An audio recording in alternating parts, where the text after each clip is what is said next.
Hi, my name is Logan Wykowski, and this is my second language and cultural contact presentation for the semester. So a few of the things that I did this month were I watched a Netflix series called La Casa de las Flores. I also listened to a lot of Bad Bunny this month. It came out with some new videos. And then I ate a lot of good Mexican food this month. So La Casa de las Flores, The House of Flowers, is a Spanish-produced Netflix series that takes place in Mexico and revolves around a family that owns a flower shop and cabaret that are both named The House of Flowers, which is pretty ironic. I won't tell you why it's ironic because that would kind of ruin most of the plot of the first series. So if you want to go watch it and find out, go ahead. Some vocabulary that I picked up from the show: amante means mistress, asunto means affair, mentiras means lies, deuda, debt, carta means letter, and colgada means hanged. Some of the cultural nuances that I observed throughout the film were that there are different greetings between Latin Hispanic countries and European ones. So in Europe and like in Spain, for example, when people greet each other, they kiss each other on both cheeks. But in Mexico and other Latin American countries, they actually only kiss on one cheek, which is a difference between the two hemispheres. Another thing that I noticed was that there's a strong stigma towards homosexuality in Mexico. So in the film or in the show, Julian is bisexual and he's actually having an affair with an older gay gentleman.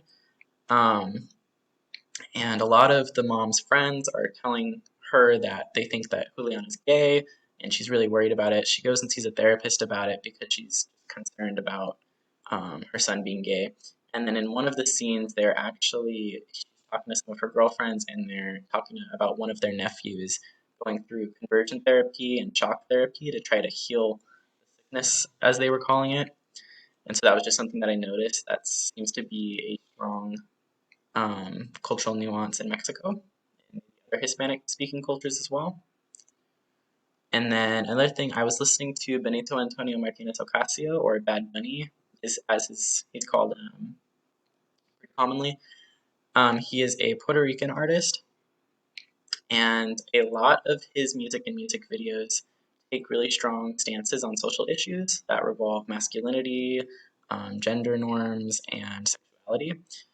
And so in one of his music videos for Yo Perreo Sola, he actually dresses in drag, which takes a lot of what he does a little bit further because he hasn't quite done that very much. He does dress a lot more feminine than most men, and but this video just kind of took it a whole other step further towards his support of transgender and the community.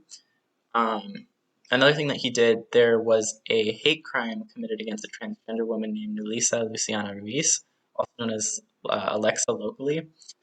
And he's wearing that shirt in the corner that says Mataron a Alexa, no a un hombre con falda, which means they killed Alexa, not a man in a skirt.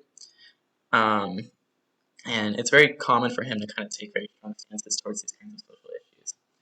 Some of the vocabulary that I picked up in a lot of his songs were pereo sola, which is pereo is a type of dance or a way of dancing, and so the title kind of means he's dancing by himself.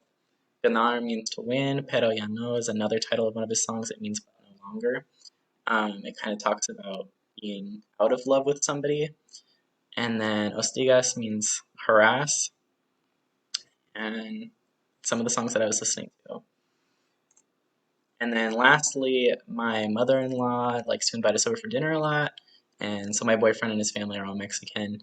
And so we often have a lot of Mexican food. Some of the things that we eat a lot are arroz, rice, usually with tomato paste, and you cook it like that. Frijoles refritos is refried beans. Sopa de fideo, which is a kind of type of soup. Um, it's got like tomato and some vegetable broth, and then fideo noodles.